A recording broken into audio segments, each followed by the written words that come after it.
এই 25 বছরে পাপগুলো কি কি করা হয়েছে, কোনো একটা পাপ বাকি আছে কিনা যা করা হয় নাই? 25 ইয়ার্সের মধ্যে অনেকেই জিনা করেছে, অনেকেই। আমি আপনাদের কথা বলছি না, এভারেজ আমি পুরো বাংলাদেশের ইয়াং জেনারেশনের কথা বলছি। 25 বছরের ইয়াং এই প্রজন্মটা, এই লেটেস্ট যে প্রজন্মটা, এদের অনেকেই জিনা করেছে, বিবাহ বহির্ভূত সম্পর্ক। এবং আমরা এখন জিনাকে অনেক সময় উস্কেও দেই, আমরা অনেক সময় এটাকে প্রমোটও করি, আমরা এটাকে ফ্যাশনও মনে করি। কারণ আমাদের ঢাকায় মানুষ বলে যে তোর গার্লফ্রেন্ড নাই, এটাই হচ্ছে ওদের কাছে অবাক করা বিষয়। সবাই ঘুরে, ঈদের দিন তুই ঘুরতে পারিস না? আমাদের ফ্যামিলির মধ্যে একজন বলতেছে তার মেয়েকে, সবাই ঈদের দিনে বাইরে যায়, তুই যেতে পারস না? ঢাকায় এভাবে কথা বলে। তার মানে এটাই ফ্যাশন, মানে আমরা জেনাকে উস্কেও দিচ্ছি। তার মানে 25 বছর আমরা অনেকে জেনাও করেছি। মাদকের সাথে সম্পৃক্ত কত পার্সেন্ট ইয়াং জেনারেশন আমাদের দেশে? ক্যালকুলেট করেন, আপনি গুগল করেন, দেখেন কত পার্সেন্ট আমাদের দেশে মাদক সেবন করে। ইভেন এখন কিশোর গ্যাং বের হয়েছে, কিশোর গ্যাংয়ে অনেক যুবকরা যায়, অনেকে রাস্তাঘাটে মারামারি করে, অনেকে পলিটিক্যাল দলাদলির মধ্যেও আছেন অনেকেই, এবং এখানে ভাই ভাই রক্ত ঝরাই। আমরা উভয় মুসলিম, কিন্তু উভয় মুসলিম, জুমার দিন একসাথে নামাজ পড়ে। তাহলে এটা কোন দর্শন যেটা আমার ভাইকে শত্রু বানিয়ে দিল, আর পশ্চিমারা গাছের আড়ালে বসে বসে হাসছে? কারণ এই দর্শনগুলো তো ওরাই দিয়েছে। তো 25 বছরের পাপগুলো একটু ক্যালকুলেট করি। প্রিয় দিনী বোন, একটু হিসাব করবেন যে 25 বছর আপনি কতদিন পর্দা করেছেন, কত 25,000 মানুষ আপনার চেহারা দেখেছে কিনা? এই 25 বছরে কত হাজার মানুষ আপনার চেহারা দেখেছে? আর ছেলেরা আপনাকে দেখলে কখনো চেহারা সুরত দেখে না। বেগানা নারীর দিকে একটা ছেলে যখন তাকায় এবং সেক্সুয়াল ডিজায়ার নিয়ে তাকায়, তখন সে চোখ দিয়ে তাকে রেপ করে। ভেরি সরি টু সে যে আপনি প্রচুর চোখ দিয়ে রেপ হয়েছেন, প্রিয় দিনী বোন। অনেকেই আপনাকে চোখ দিয়ে রেপ করেছে, আপনি বুঝতেই পারেন নাই। তো এই 25 ইয়ার্স আমরা অনেক কিছুই করেছি, অনেক কিছু করি নাই। এখন একটু আজকে সাদা একটা কাগজ নিয়ে আমরা একটা হিসাব করব যে আমরা 25 বছরে কি কি করেছি, কি কি করি নাই, কি কি পাপ করেছি, কি কি করি নাই, কি কি পুণ্য করেছি, কি কি করি নাই। আমি আগে মনে করতাম যে একটা খালেস তওবা, ইনশাআল্লাহ আল্লাহ পাক সব মাফ করে দিবেন। আসলে আল্লাহ পাক মাফ করেই দিবেন, কিন্তু ভিতর থেকে স্যাটিসফাই হতে পারবেন না আপনি। এখন যদি আপনি এখান থেকে আমার এই লেকচারটা শুনে আল্লাহর ওলি হয়ে যান, এবং আপনি বড় মুহাদ্দিস, মুফতি, দিনের বড় দায়ী ইলাল্লাহ, বড় পলিটিশিয়ান, বড় ইঞ্জিনিয়ার, মানে যারা ওয়ার্ল্ডকে ইসলাম স্ট্যাবলিশমেন্টের দিকে নেতৃত্ব দিচ্ছেন, এমনও মানুষ যদি আপনি হয়ে যান, আপনি এই 25 বছরের ঋণটা শোধ করতে পারবেন না। এই 25 বছরের ঋণ আপনাকে প্রতিনিয়তই ভিতরে ঢুকিয়ে মারবে আর কি, যেটা আমাদেরকেও মারে ভিতর থেকে। যে আমরা যদি আগে থেকে বিষয়গুলো বুঝতাম, যদি আরও আগে থেকে স্টাডি করতে পারতাম, আরও বেশি যদি আমি আলেম ওলামার সাথে মিশতে পারতাম, আরও যদি বেশি গভীরে যেতে পারতাম, তাহলে কতই না ভালো হতো। তো আমি আশা করি কথাগুলো আপনাদের কলিজায় পৌঁছাবে ইনশাআল্লাহ। এখন লাইফের এটা সবচেয়ে ভাইটাল পার্ট। এই সম্পর্কে আমি জাস্ট 2টা হাদিস বলে আস্তে আস্তে কনক্লুশনের দিকে যাচ্ছি। নবী সাল্লাল্লাহু আলাইহি ওয়াসাল্লাম বলছেন যে 7 শ্রেণীর মানুষকে আল্লাহ পাক কিয়ামতের দিনে আরশের ছায়া দিবেন। কত শ্রেণী ভাই? তার মধ্যে সেকেন্ড শ্রেণীটা হচ্ছে সেই যুবক নাশা ফি ইবাদাতিল্লাহি তাআলা, যে আল্লাহ পাকের ইবাদতে তার যৌবনকালটা কাটিয়ে দিয়েছে। এখনো বাকি আছে আপনার সামনে। যৌবনকাল কতটুকু? হয়তো 15 to 40। তার মানে এখনো 40 বা 50 বছর পর্যন্ত আপনার যৌবন টিকে থাকবে ইনশাআল্লাহ, যদিও বা এই যুগে থাকে না। আমরা তো ফ্যান্টাসিতে ভুগি অনেক সময়, 4টা বিয়ে। বাস্তবতা হচ্ছে এই যুগে একটাই ডিফিকাল্ট, একজনকে সন্তুষ্ট করে কি ডিফিকাল্ট। এখন সেই যুগ না তো, আমরা তো হর্স রাইড করি না, আমরা তো এক্সারসাইজ করি না, আমরা তো এখন অনেকে খেলিও না, আমরা ফাস্ট ফুড খাই, আমরা হাইজেনিক খাবার খাই না, আমরা আগেকার মানুষদের মতো অনেক কিছু করি না। এনভায়রনমেন্ট নষ্ট হয়ে গেছে, পলিউশন আছে, সব মিলে এখন আমাদের যৌবন যে 50 বছর পর্যন্ত থাকবে, এটা নিশ্চয়তা দেওয়া যাচ্ছে না যদি আমরা বেঁচেও থাকি। আর কত যুবক যুবতী ভাই বোন যে যৌবনকালেই চলে যায় তার তো ঠিক নাই। প্রিয় দিনী ভাইয়েরা, আমরা আলোচনা করছিলাম যৌবন সম্পর্কে। এই বিষয়ে আমি 2টো হাদিস বলার নিয়াত করেছিলাম। তো প্রথমটা শুনিয়েছি মোটামুটি, সেটা হলো নবী সাল্লাল্লাহু আলাইহি ওয়াসাল্লাম বলেছেন যে কিয়ামতের মাঠে আল্লাহ রাব্বুল আলামিন যে 7 শ্রেণীর মানুষকে তার আরশের ছায়া দিবেন, তার মধ্যে 3য় শ্রেণী হচ্ছে সেই যুবক যে তার যৌবনকালটাকে আল্লাহর পথে উৎসর্গ করেছে বা কাটিয়ে দিয়েছে। আরেকটা হাদিস যেটা বলতে চাচ্ছিলাম সেটা হলো কিয়ামতের মাঠে 5টা প্রশ্ন হবে, স্পেশাল 5টা প্রশ্ন, যে 5টা প্রশ্নের উত্তর না দেয়া পর্যন্ত কাউকে ছাড়া হবে না। তার মধ্যে প্রথম প্রশ্নটাই হচ্ছে তোমার জীবন কোন কাজে কাটিয়েছো, এবং দ্বিতীয় প্রশ্ন হচ্ছে তোমার যৌবন কোন কাজে কাটিয়েছো। সো আমি বলছিলাম আপনাদেরকে যে যৌবন কালটাকে যদি আমরা আল্লাহর পথে কাটাতে পারি, ইনশাআল্লাহ তাআলা আমাদের এই যে উদ্দেশ্যটা, যে নিজেরা দিন পালন করব, নিজের পরিবারের মধ্যে প্রতিষ্ঠা করব, আমাদের সমাজে দিন ইসলামের দাওয়াতি কাজ করব, যেখানেই থাকি সৎ থাকবো, একদিন ইনশাআল্লাহ দিন আবার বিজয়ী হবে, এই যে স্বপ্নগুলো, এগুলো বাস্তবায়িত হবে ইনশাআল্লাহ তখনই যখন আমরা নিজেরা পরিবর্তিত হয়ে সমাজের জন্য ভালো কিছু বয়ে নিয়ে আসবো ইনশাআল্লাহ। তা আমি জাস্ট কয়েকটা পয়েন্ট আপনাদের সাথে একটু শেয়ার করে শেষ করে দিব যে এখন থেকে কিভাবে আপনারা বা আমরা আমাদের যৌবনটাকে আল্লাহর পথে কাটাতে পারি। প্রথম যে পয়েন্টটা আমি লিখে নিয়ে এসেছি সেটা হলো, আমি একটু বলেওছিলাম যে আমাদের নিজস্ব খসড়া একটা আমলনামা তৈরি করতে হবে আর কি। আজকে আমরা সেটা করতে পারি বাসায় গিয়ে, যে আমরা যদি আমাদের গড় আয়ু হয় 60 বছর, তাহলে আমরা এখন কতটুকু সময় পেতে পারি, আর এই সময়টুকুর মধ্যে আমাদের টার্গেট কি, আমরা আসলে কি চাচ্ছি, কি অ্যাচিভ করতে চাই, যা চলে গেছে এই সময়টুকুর মধ্যে আমরা কিভাবে আল্লাহর রহমত পাবো, ক্ষমা পাবো কিভাবে। যা চলে গেছে এর মধ্যে অনেক নামাজ কাজা থাকতে পারে, রোজা কাজা থাকতে পারে। অনেক সময় এমন হতে পারে যে আমরা অন্যের হকও নষ্ট করেছি। প্রথম যে কাজটা করা উচিত সেটা হলো খালেস তওবা। 1 নাম্বার, তাহলে আমরা বলতে পারি যদি আমরা এখন সংকটগুলো চিহ্নিত করে সমাধানের পথে হাঁটতে চাই, তাহলে আমাদের যৌবনটা আল্লাহর পথে উৎসর্গ করা ছাড়া কোনো অপশন নাই। উৎসর্গ বলতে আমি বোঝাচ্ছি কাটিয়ে দেয়া, আল্লাহর ইবাদত করে কাটিয়ে দেওয়ার কোনো বিকল্প নাই। তার জন্য প্রথমত আমাদের নিজেদের জীবনের কৃতকর্মগুলোর হিসেব নিকাশ মেলাতে হবে, 1 নাম্বার। আর 2 নাম্বার হচ্ছে বিশুদ্ধ তওবা করে আল্লাহর পথে ফিরে আসতে হবে। বিশুদ্ধ তওবা কিভাবে করবো এটা আমরা অনেকে বুঝি না। অনেকে মনে করি যে মুখ দিয়ে জাস্ট আস্তাগফিরুল্লাহ বললেই হয়তো তওবা হয়ে যায়। বিষয়টা এমন নয়। বিশুদ্ধ তওবা হচ্ছে আপনি আল্লাহর দিকে পরিপূর্ণ অভিমুখী হবেন, রুজু করবেন, এর নাম হলো বিশুদ্ধ তওবা। যে পাপগুলো করেছি এগুলোর জন্য ক্ষমা চাওয়া, এই পাপগুলো কোনোদিন করব না এরকম প্রত্যয় ব্যক্ত করা, আর যদি অন্যের সাথে সম্পৃক্ত কোনো হক থেকে থাকে সেটা ফেরত দেওয়া। তো আমরা আজকে গিয়ে সুন্দর করে ওযু করে 2 রাকাত নামাজ পড়তে পারি। 2 রাকাত নামাজ পড়ে আমরা আল্লাহকে বলতে পারি যে আস্তাগফিরুল্লাহাল্লাযী লা ইলাহা ইল্লা হুয়াল হাইয়ুল কাইয়্যুম ওয়া আতুবু ইলাইহি। আল্লাহ, আমি আমার জীবনের এই যে একটা বড় সময় তোমার থেকে দূরে ছিলাম, নামাজ কাজা হয়েছে, রোজা কাজা হয়ে গেছে, চোখের হেফাজত হয় নাই, জিনা হয়ে গেছে নাউজুবিল্লাহ, মাদকের সাথে সম্পৃক্ত ছিলাম নাউজুবিল্লাহ, আমরা মিউজিক্যাল ইনস্ট্রুমেন্ট প্লে করেছি, ইত্যাদি ইত্যাদি। এগুলো থেকে আল্লাহ আমরা আজকে তোমার কাছে তওবা করছি, ক্ষমা চাচ্ছি, এবং আগামী দিনগুলোতে তোমার হুকুম আহকাম মেনে চলার তৌফিক চাচ্ছি। 2টো জিনিস খুব প্রয়োজন, একটা হলো তৌফিক, একটা হলো দোয়া। আপনার প্রচেষ্টা আল্লাহর কাছে দোয়া করতে থাকা এবং আল্লাহর কাছে তৌফিক কামনা করতে থাকা। আল্লাহ পাক যাকে ইচ্ছা তাকে তৌফিক দিয়ে থাকেন। আল্লাহ রাব্বুল আলামিন যাকে ইচ্ছা তাকে তৌফিক দিয়ে থাকেন। যে আল্লাহর কাছে যত বেশি চাইবে আল্লাহ পাক তত বেশি দিবেন ইনশাআল্লাহ। তো এই জন্য চেয়ে নিতে হবে, প্রথমত চেয়ে নেবেন যে আল্লাহ আপনি আমাকে তৌফিক দিন, যাতে করে আমি আমার পুরো জীবনটাকে আপনার ইবাদতে কাটাতে পারি, আরও সে ছায়া পেতে পারি। আল্লাহ কবুল করুন, আমিন। এখন ইস্তেগফার করার পর যার যার হক তাকে থেকে ফিরিয়ে দেওয়া উচিত। যদি আপনি বা আমি, আল্লাহ না করুক, কারো হক নষ্ট করে থাকি, সেটা ফিরিয়ে দিতে হবে। এই হক নষ্ট ফিরিয়ে দেওয়ার মানে এটা নয় যে গার্লফ্রেন্ডকে কথা দিয়েছিলেন বিয়ে করবেন, সেখান থেকে ফিরে আসা যাবে না। ব্যাপারটা কিন্তু এমন নয় আর কি। এরকমও প্রশ্ন আমাদের কাছে অনেকে করেছেন যে আমি তো আমার গার্লফ্রেন্ডকে কথা দিয়েছিলাম যে আমি তোমাকে ছাড়া আর কাউকে বিয়ে করবো না, তো এখন কি আমি ফিরে আসলে, তওবা করে ফিরে আসলে কি এর জন্য আল্লাহ আমাকে ধরবেন কি? মনে রাখবেন, শয়তান হচ্ছে এই পৃথিবীর সবচাইতে ইন্টেলেকচুয়াল প্রাণী। সিরিয়াসলি, ও যে এত বেশি স্মার্ট যেটা আমাদের চিন্তার বাইরে। যখন শয়তান সরাসরি মানুষকে পথভ্রষ্ট করতে ব্যর্থ হয়, তখন কিছু নেক সুরত ধারণ করে। দিনী ভাই, দিনী বোন, এটা নেক সুরত, ঠিক আছে। তারপরে দাড়ি টুপিওয়ালা মানুষের মধ্যে এটা ঢুকিয়ে দেওয়া যে আমি তো অনেক আবেদ মানুষ, পরহেজগার, ওরা তো ককরোচ।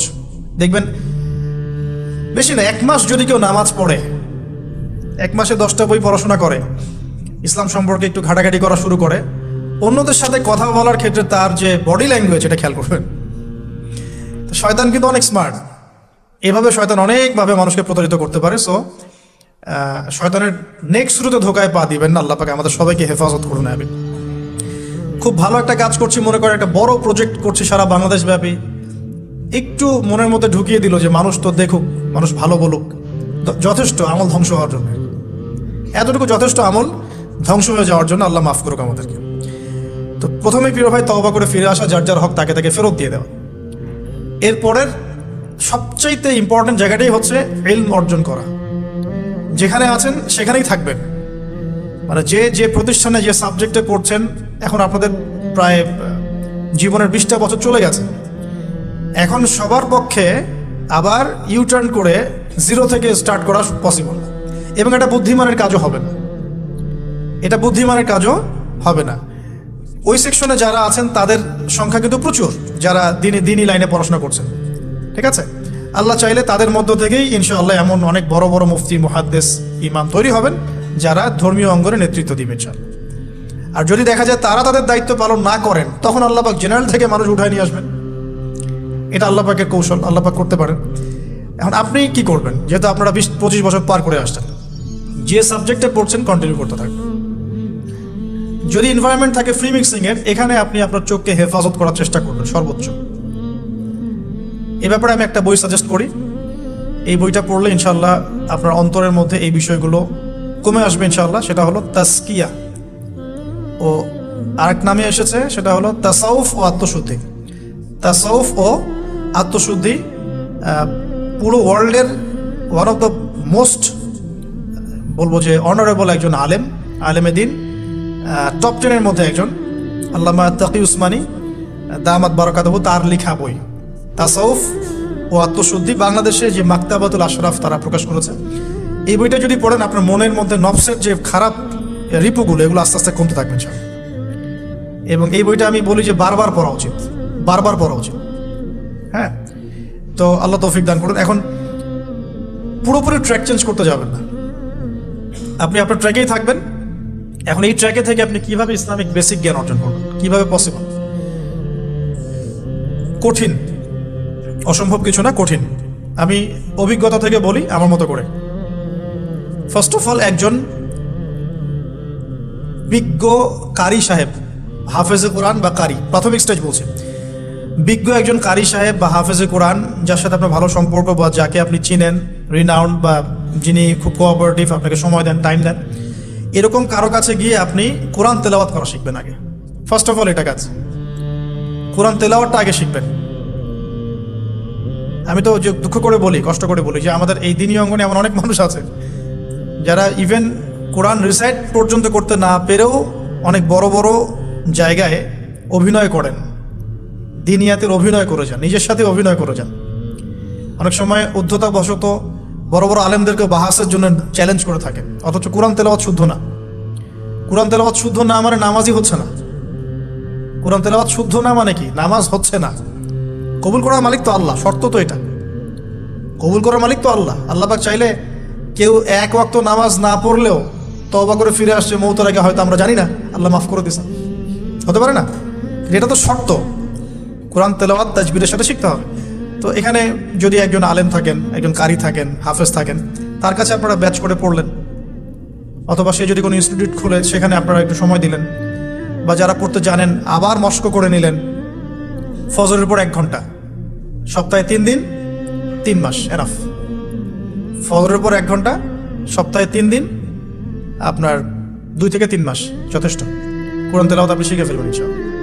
এটা প্রথম কাজ। এটা না করে পরের কাজগুলো আসলে পসিবল না।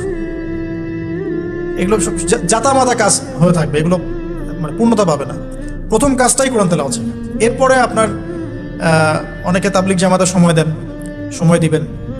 অনেকে দেখা যায় যে বাসায় দিনই বই পুস্তক পড়েন, এগুলো পড়বেন, ঠিক আছে। অনেকে হাদিসের বইয়ের যে অনুবাদগুলো হয়েছে এগুলো পড়বেন, সমস্যা নেই। কিন্তু কোরআন তেলাওয়াত অবশ্যই শিখবেন। তারপরে আপনি যদি এখান থেকে বের হওয়ার পরে বা রানিং অবস্থাতেও যদি সময় বের করতে পারেন, তাহলে মাদ্রাসা অঙ্গনের কোনো আলেমের সহবতে গিয়ে আপনি অ্যারাবিক ল্যাঙ্গুয়েজ এবং অ্যারাবিক গ্রামার শিখবেন। ওটা আপনার শেখার লেসন 2, কোরআনের পর এটা শেখার লেসন 2। অ্যারাবিক ব্যাকরণ, অ্যারাবিক গ্রামার এবং অ্যারাবিক ল্যাঙ্গুয়েজ ছাড়া কোরআনের তাফসির তর্জমা এগুলো বোঝা যায় না। যে যাই বলুক এটাই ফুল স্টপ কথা। তাফসির আপনি তো বঙ্গানুবাদ দেখে অনেক কিছু বুঝতে পারেন ঠিকই, আল্লাহ পাক বলেছেন সুদ খেও না, জেনার ধার কাছে যেও না, এগুলো কমন মেসেজ, সেগুলো সবাই নিতে পারে। একজন অমুসলিম ভাইও সেই ওইটা যদি বাংলা পড়তে পারে সেও বুঝতে পারবে কি বলতে যাচ্ছেন আল্লাহ পাক। অ্যারাবিক ল্যাঙ্গুয়েজ, অ্যারাবিক গ্রামারের ভিতরে না ঢুকলে আপনি কোরআনের ভাষাটাকে ধরতে পারবেন না, আল্লাহ পাকের যে মানে ঐশী গ্রন্থের বালাগাত এটা আপনি বুঝতে পারবেন না। তো এই জন্যে এটা তো সিম্পল এক্সাম্পল। আমরা যদি এখানকার ল্যাঙ্গুয়েজ কি বইগুলোর ইংরেজি না বাংলা? ইংলিশ, মাশাআল্লাহ। ইংলিশ ল্যাঙ্গুয়েজ যদি না জানতাম আমি কি এখানে পরীক্ষা অ্যাটেন্ড করতে পারতাম? আমি তো ওই টপিকটাই বুঝবো না কোন টপিক আলোচনা হচ্ছে, স্যার কি পড়াচ্ছেন। আমার তো ইংরেজি গ্রামারের এবং ইংরেজি ল্যাঙ্গুয়েজটিক আমার কোনো দক্ষতা নাই, তাহলে আমি কিভাবে ওই চ্যাপ্টার 1, চ্যাপ্টার 2, চ্যাপ্টার 3 এই টপিক ওই টপিক কেমন করে বুঝতে পারি? সিমিলার এখানে কোরআনের ক্ষেত্রে যদি আপনি ল্যাঙ্গুয়েজগুলো না জানেন এবং গ্রামারটা না বোঝেন, তাহলে কোন সূরার ভিতরে কি গভীর মর্ম এগুলো আপনি ধরতে পারবেন। ভাষা একটা অর্থ বুঝতে পারবেন, ভাষা অর্থ পরীক্ষায় পাশ করাতে পারে, কিন্তু A+ গোল্ডেন A+ আনতে পারে না। তো আশা করি আপনি বুঝতে পারছেন যে আমি কি বলতে যাচ্ছি। তো এটার জন্য এখন এক্সাম্পল বুঝে নেন, এই যে এখানে ইংরেজি ল্যাঙ্গুয়েজ পড়ছেন, ওই ল্যাঙ্গুয়েজের উপরে বেস করে আপনি বইগুলো শেষ করছেন, এটা কি ওস্তাদ ছাড়া করছেন, ওস্তাদ সহ করছেন? টিচার লাগে না? সেম জিনিস কোরআনের ভাষা শিখতে হলেও, গ্রামার শিখতে হলেও এরকম কিছু ওলামায়ে কেরাম আপনাকে খুঁজে বের করতে হবে। এখন ওলামায়ে কেরামরা কিন্তু অনেক ব্যস্ত, অনেকের অনেক কাজ থাকে, অনেকের মাদ্রাসা থাকে, অনেকের দিদি খেদমত থাকে। এর মধ্যেও আল্লাহর কাছে দোয়া করতে থাকেন, ইনশাল্লাহ আপনাকে আপনার ওস্তাদ আল্লাহ পাঠিয়ে দিবেন ইনশাল্লাহ। আল্লাহ পাক কাউকে ওস্তাদ ছাড়া রাখবেন না। ওস্তাদের কাছে আপনার বিহেভিয়ার কেমন হবে, এখন আপনি টিচারের সাথে যেমন বিহেভিয়ার রাখেন সেরকম তিনি সবক দিবেন, আপনি সেটা বাসায় কভার করবেন, নতুন পড়া নিবেন, আবার পড়া দিবেন। এইভাবে আস্তে আস্তে 4-5টা ক্লাসিক্যাল অ্যারাবিক গ্রামারের বই যদি কভার করতে পারেন, ইনশাআল্লাহ আপনি কোরআনের এই যে আলহামদুলিল্লাহি রাব্বিল আলামিন পড়ছেন অর্থটা নিজেই বুঝতে পারবেন। হ্যাঁ, যালিকাল কিতাব লা রাইবা ফিহি হুদাল লিল মুত্তাকিন পড়ছেন, আপনি নিজেই বুঝতে পারবেন যে আল্লাহ পাক কি বলছেন আমাকে। এই যোগ্যতাটা অর্জন না করলে সত্যিকার অর্থে আমরা যে কোরআনিক সমাজ যেটা বলি আর কি বড় গলায়, এটা আসলে বাস্তবায়িত হবে না, তা আমার মত। আর এরপরে আপনি আরও উঁচু লেভেলে যদি পড়তে পারেন, যে পড়াশোনা শেষ, আপনার জব সেকশন নিশ্চিত, আপনার সময় আছে মাশাআল্লাহ, এখন এই সময়ের মধ্যে আপনি চাইলে হাদিসের যে কিতাবগুলো, হাদিসের বেসিক কিতাবগুলো মোতালা করতে পারেন, যে কাজটা আমি এখন করছি আর কি। হাদিসের বেসিক কিতাবগুলো আপনি মোতালা করতে পারেন। এটার জন্য অ্যারাবিক এবারত পড়ার যোগ্যতা অর্জন করতে হবে। এটা কি জিনিস? এটা হচ্ছে জবর জের পেশ ছাড়া আরবি পড়ার যোগ্যতা। এখন যে কোরআন তেলাওয়াতটা আপনি শিখবেন সেটা হচ্ছে জবর জের পেশ দেয়া কোরআন আপনি পড়বেন, তাই না? কিন্তু হাদিসের যে বইগুলো আছে এই বইগুলোর মধ্যে কিন্তু কোনো জবর জের পেশ দেয়া থাকে না। মৌলিক কিতাবের কথা বলছি, মৌলিক যে বইগুলো। অনেকে মনে করেন অনুবাদ করা বইগুলোই মনে হয় মূল বই। এগুলো হচ্ছে ওই বইগুলোর অনুবাদ, আংশিক অনুবাদ, পুরোপুরি অনুবাদ নয়। মূল বইগুলো পড়তে হলে এবারত পড়ার যোগ্যতা অর্জন করতে হবে। এটা level 3 Arabic grammar, Arabic language শেখার পর এই লেভেলে মানুষ যায়। তার একটু ধাপগুলো চিন্তা করতে থাকেন, কোন ধাপে গিয়ে কোন বইগুলো পড়তে হয়। আর অনেক সময় আমরা কি উদ্ধত আচরণটাই না করি হুজুরদের সাথে, আলেমদের সাথে, স্কলারদের সাথে। বিকজ আমাদের সামনে একটা চমৎকার প্ল্যাটফর্ম আছে ফেসবুক, তাই না? এখানে তো মানে রাত দিন, দিন আর রাত, একে রাতকে দিন বানানো যায়, দিনকে রাত বানানো যায়। হ্যাঁ, এখানে ওই যে আলোর প্রতিসরণের মতো হয় আর কি, সাইজ এতটুকু, বিম্ব হবে এত। তো আল্লাহ মাফ করুক আমাদেরকে। এখন হাদিসের মোতালা যদি করতে না পারেন, ওই পর্যায়ে যেতে না পারেন, তাহলে কি? তাহলে ওই হাদিসের মধ্যে যে কিতাবগুলো বাজারে অনুবাদ হয়েছে ওগুলো পড়তে হবে। যেমন অনুবাদ হয়েছে ফয়জুল কালাম একটা হাদিসের কিতাব, মাদ্রাসায় পড়ানো হয়। এর মধ্যে চমৎকার অনেকগুলো হাদিস আছে, প্রায় সম্ভবত 1000-এর বেশি হবে। এরপরে মোতালা করতে পারেন আপনি মিশকাতুল মাসাবিহ, এই বইটাও অনুবাদ হয়ে গেছে, এটাও ভালো কিতাব মাশাআল্লাহ। এরপরে আছে রিয়াদুস সালেহিন, এটাও একটা চমৎকার কিতাব। বুলুগুল মারাম মিন আদিল্লাতিল আহকাম, এটা একটা কিতাব আছে, এটাও মোতালা করতে পারেন হাদিসে। এরপরে আছে আপনার এখন যেটা বলছি, ইসলামিক ফাউন্ডেশন হয়েছে অনেক আগেই। এছাড়া বাংলা বাজার ঢাকায় যে ইসলামিক লাইব্রেরিগুলো, প্রকাশনা সংস্থাগুলো আছে, তারা মোটামুটি আবু দাউদ, তিরমিজি, নাসাই, ইবনে মাজা, কোনো প্রকাশনী বুখারী মুসলিমের কিছু ভার্সনও অনুবাদ করেছে। তবে এই উঁচু লেভেলের হাদিসের কিতাবগুলো শুরুতেই হাত দেওয়া যাবে না। এটা একটা মাথায় রাখবেন। শুরুতেই এই বড় বড় কিতাবগুলো হাত দেওয়া যাবে না। প্রথমে মানে আমরা তো আগে এসএসসি ইন্টার পাস করে এখানে আসছি না, নাকি আগে ডাইরেক্ট এখানে ভর্তি হয়েছে? একই বিষয়। ওরকম ফয়জুল কালামের মতো বইগুলো আগে পড়তো, ফয়জুল কালাম, আলফিয়াতুল হাদিস, রিয়াদুস সালেহিন, মিশকাত, এগুলো আগে পড়তো। তারপরে গিয়ে যদি যোগ্যতা হয় ওই বইগুলো হাত দিবেন। তবে অনেক সময় দেখা যাবে একটা হাদিস বুঝতে পারছেন না, কোরআনের আয়াত বুঝতে পারছেন না, ওই অবস্থাতেই ওই হাদিস এবং ওই কোরআনের আয়াতকে রেখে দিবেন। এটাকে নিয়ে কোনো রকমের কনক্লুশনে চলে যাবেন না, আর ওইটাকে নিয়ে প্রচার করতে যাবেন না। বরং এগুলোকে একত্রিত করে সপ্তাহে একদিন আবার আলেমের কাছে চলে গেলেন, ওস্তাদ এগুলো বুঝি নাই, লাস্ট উইকে আমি এগুলো পড়েছি, এটা বুঝি নাই, তিনি বুঝিয়ে দিবেন ইনশাআল্লাহ। এগুলো পড়াশোনা। এর পাশাপাশি আমি বলছি বিষয়ভিত্তিক ইতিহাসের বই চলে আসছে, ইসলামের ইতিহাসের বই চলে আসছে, তারপর সিরাতের অনেক বই চলে আসছে, প্রায় 40-45টা বই পাওয়া যায় সিরাতের এখন বাংলাদেশে। তারপরে ফিকহের অনেক বই অনুবাদ হয়ে গেছে। এছাড়া আকিদার অনেক বই পাওয়া যায়। সবচেয়ে ভালো হয় যে আকিদা তাহাভিয়া বইটা পড়তে পারেন, এই বইটা পড়লে অনেক চমৎকার হবে। এর পাশাপাশি বরেণ্য ওলামায়ে কেরামদের বই পড়বেন। মানে বরেণ্য ওলামায়ে কেরাম কারা? যারা পুরো ইসলামিক বিশ্বে স্বীকৃত, যারা কোনো সাম্প্রদায়িকতা বিলং করেন না, যে আমি এই সম্প্রদায়ের মানুষ, আমি ওই সম্প্রদায়কে মুসলিম মনে করি না, এরকম না। যারা বরেণ্য রিনাউন্ড ওলামায়ে কেরাম সারা ওয়ার্ল্ডে। এই যে বললাম আল্লামা তাকি উসমানী হাফিজাহুল্লাহ একজন বরেণ্য আলেম, তার যে কোনো কিতাব চোখ বন্ধ করে পড়তে পারেন, কোনো সমস্যা নেই। বাংলাদেশে আব্দুল মালেক সাহেব হাফিজাহুল্লাহ মার্কাজুদ দাওয়ার পরিচালক, একজন বরেণ্য আলেম। আশরাফ আলী থানভী রহিমউল্লাহ একজন বরেণ্য আলেম। হানাফি কওমের ফিকহে এরকম অনেক বরেণ্য ওলামায়ে কেরাম আছেন।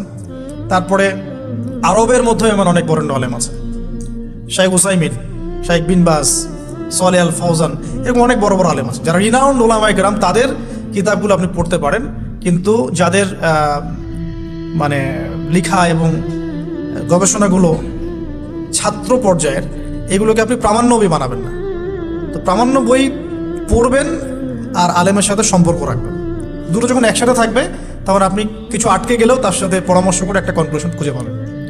এগুলো হলো জাস্ট বই সংক্রান্ত কথা বললাম। এখন এগুলো হচ্ছে সবচেয়ে বড় বিষয়টা হচ্ছে, এগুলোর চাইতে বেশি বড় বিষয় হচ্ছে যে কোনো একজন, অন্তত পক্ষে একজন, আপনি চাইলে 10 জনের সাথেও রাখতে পারেন, কিন্তু অন্তত পক্ষে একজন মুহাক্কিক আলিমের সাথে আপনি সম্পর্ক রাখবেন পরামর্শের জন্য। অন্তত পক্ষে একজন মুহাক্কিক আলেমের সাথে, মানে হকপন্থী মুহাক্কিক আলেমের সাথে আপনি সম্পর্ক রেখে চলবেন। এটা অনলাইনের যুগ, এটা তো কিন্তু সহজ। আর এই সম্পর্ক শুধু অনলাইন কেন্দ্রিক হবে এমনটাও বলছি না। তার সাথে সাক্ষাৎ করবেন, তার কাছে নসিহত নেবেন, তার কাছে গিয়ে কিছু পড়বেন, হ্যাঁ, তাকে দেখবেন তিনি কিভাবে আমল করেন, ব্যক্তি জীবনে তিনি কেমন, তিনি আপনাকে কী নসিহত করেন, তার সাথে মিশবেন। সহবত মানে কি? মানে আমরা কি শুধু টিচারদের মানে পড়াশোনাগুলোই ফলো করি না, টিচারকে দেখিও বটে।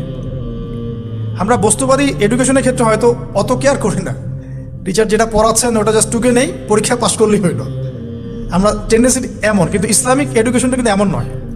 সাহাবায়ে কেরাম রাদিয়াল্লাহু আনহুম আজমাইন তারা এই আমাদের মতো কাগজের বই পুস্তক পড়ে ইসলাম শেখেন নাই। কীভাবে শিখেছেন? তাহলে সরাসরি নবীকে দেখে শিখেছেন। নামাজ পড়তে গিয়েছেন, দেখেছেন নবী কেমন করে নামাজ পড়েন, দেখছেন নবী কেমন করে হাঁটেন, দেখছেন নবী কেমন করে কাপড় পরেন, দেখছেন নবী কেমন করে আতর ইউজ করেন, কেমন করে তিনি হাসেন, কেমন করে মানুষের সাথে মেশেন, হ্যাঁ, কথা বলার সময় কেমন করে মানুষের দিকে তাকান। খুঁটে খুঁটে একটা একটা করে নিয়ে হাদিসের এক একটা অধ্যায় রচিত হয়েছে। নবী কেমন করে তাকান, নবী কেমন করে মেসওয়াক করেন, নবী কেমন করে হাসেন, এগুলো আপনি অধ্যায় পাবেন। ইভেন আপনি অধ্যায় পাবেন নবী কেমন করে চুল আঁচড়ান। তাহলে আপনি দেখেন সাহাবীরা কিভাবে খুঁতে খুঁতে নবীকে দেখেছেন। বলা হয় আব্দুল্লাহ বিন মাসউদ রাদিয়াল্লাহু আনহু সম্পর্কে, তিনি নবীকে এত বেশি কপি করতেন হাঁটা চলা কথাবার্তায় যে নবী সাল্লাল্লাহু আলাইহি ওয়াসাল্লামের পরের যুগের অনেক মানুষ এসে দ্বিধাদ্বন্দ্বে পড়ে যেত যে রাসূল সাল্লাল্লাহু আলাইহি ওয়াসাল্লামকে দেখছি নাকি, এমনভাবে কপি করতেন, এমনভাবে। সো এখানে আমি সোহবতের বিষয়টা বোঝাতে যাচ্ছি যে কোনো অন্তত পক্ষে একজন মুহাক্কিক আলেমের সাথে সম্পর্ক রাখবেন। অন্তত একজন, আপনি চাইলে 10 জন 20 জন 50 জনের সাথে রাখতে পারেন। অন্তত পক্ষে একজন যাকে দেখে আপনি শিখবেন, আপনার স্টাডিগুলোকে, আপনি যেটা সমস্যা ফেস করছেন সেগুলোকে তার সামনে পেশ করতে পারেন। এটা আমি খুঁজে দিব না আপনাদেরকে, নাম বলেও দিব না, আমি কার কার সাথে সম্পর্ক রেখে চলি এটা আমি বলবো না, এটা আপনাকে খুঁজে বের করতে হবে। তবে এখানে আমি একটা কথা বলে দিব যে যেহেতু আমরা সব সাধারণ মানুষ, আমরা তো কেউ স্কলার নই, এখানে আমরা কেউ মানে যেটা বলি যে মুজতাহিদ, ইজতেহাদ করার যোগ্যতা রাখি না আমরা এখানে কেউ। সেক্ষেত্রে অবশ্যই আমাদেরকে পূর্বসূরি ওলামায়ে কেরামদেরকে ফলো করতেই হবে। কারণ কোরআন সুন্নাহ নতুন করে গবেষণা করে আপনি তো সব মাসআলা বের করতে পারবেন না। এই কারণে আমাদেরকে মাযহাব মানতে হয়, এটা খারাপ কিছুই না। এটা নিয়ে অনেক কথা সমাজে এখন শুনি, দেখি, দরকার নাই, আমরা লা মাযহাবী, আমরা এইটা, আমরা সেইটা। এগুলো আসলে বোগাস কথাবার্তা এবং বলবো যে সমাজ বিভক্তকরণের মূল হাতিয়ার এগুলো হয়ে গেছে। সমাজের ইউনিটি নষ্ট করবেন কেন? কোরআন এবং সুন্নাহ আল্লাহ ফলো করতে বলেছেন, দ্যাটস অল।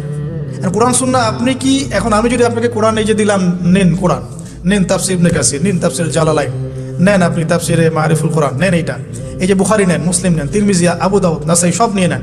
এখন আপনি কি গবেষণা করে সব মাসআলা আমাকে দিতে পারবেন? ইম্পসিবল, আমার পক্ষে ইম্পসিবল। তাহলে এগুলো যারা গবেষণা আগে করেছেন তাদের কিতাব তো আমাদেরকে পড়তে হচ্ছে। এটাই হলো তাদের মত নেয়া, তাদের মত অনুযায়ী পথ চলা।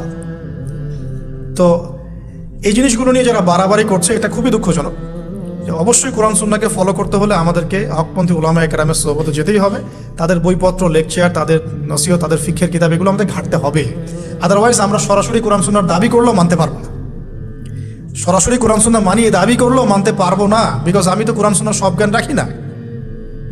ক্রিপ্টোকারেন্সি হালাল না হারাম আমি যদি আপনাকে এখন প্রশ্ন থ্রো করে দেই, নেন সব বই দিয়ে দিলাম কোরআন সুন্নাহর, আপনি কি ঘেটে আমাকে অ্যান্সার দিতে পারবেন? তাহলে এটা ঘাটবে কারা? যারা এটা ঘাটার যোগ্যতা রাখে। তারা ঘেটে যখন একটা প্যানেল করে একটা ফতোয়া যখন আসবে যে না এটাই, তখন আমরা সেটাকে ফলো করব।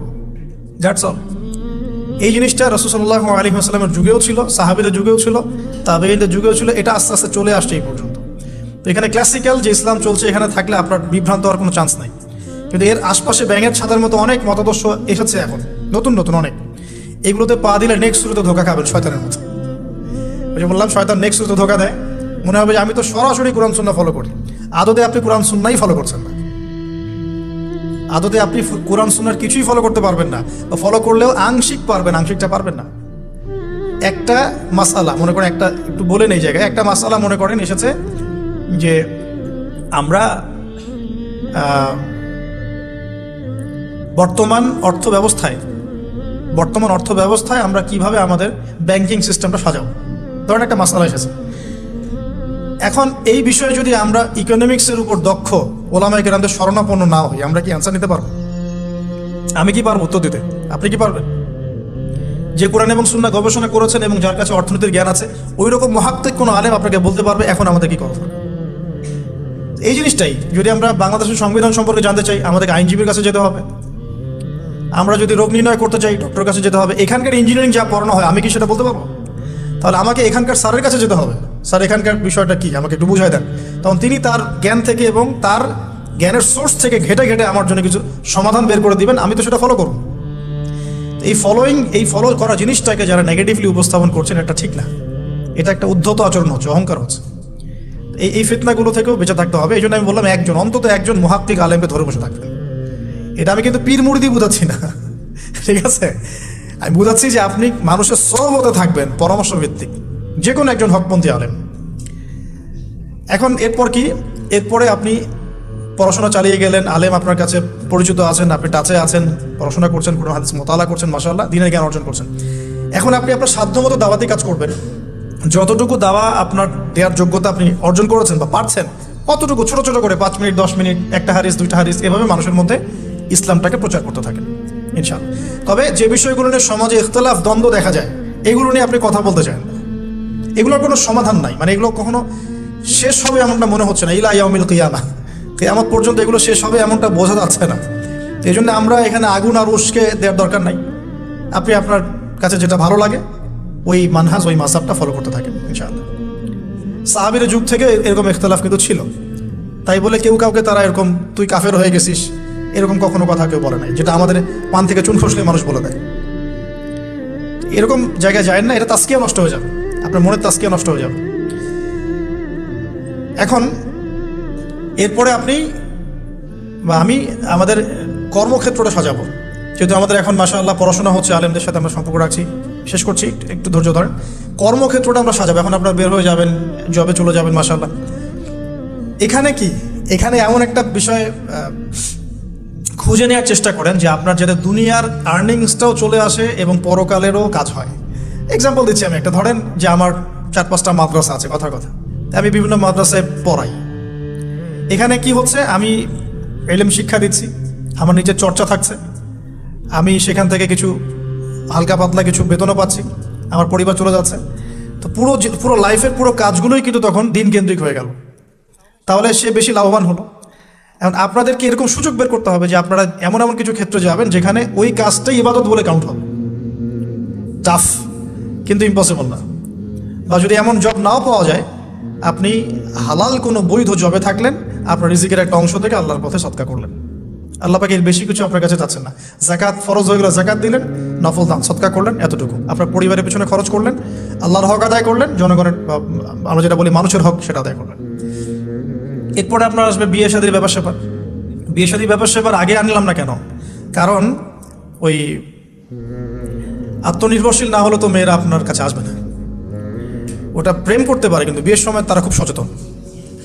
বিয়ের সময় তারা অনেক বেশি কনসিয়াস যে না, সে কী করে এটা দেখতে হবে। এবং মেয়ের বাবা মার প্রথম প্রশ্নই হবে আপনি করেন কি। আপনি সুফি মানুষ, মনে করেন আপনি হচ্ছেন কি বলবো, যে আপনি হচ্ছেন মুহাদ্দিস, আপনি মুফতি, আপনি হচ্ছেন মুফাসসিরে কোরআন, কোনো দাম নাই। মেয়ের মায়ের কাছে এটার কোনো দাম নাই, মেয়ের বাবার কাছে এগুলো কোনো সাবজেক্ট না। ইল্লা মাশাআল্লাহ, এর বাইরেও কিছু মানুষ আছেন। কমন একটা ট্রেন্ড বললাম। প্রথম কোশ্চেন তারা করবেন যে আপনার স্যালারি কত, এবং আপনার জব আছে কিনা, আপনার বাড়ি আছে কিনা, ইত্যাদি ইত্যাদি।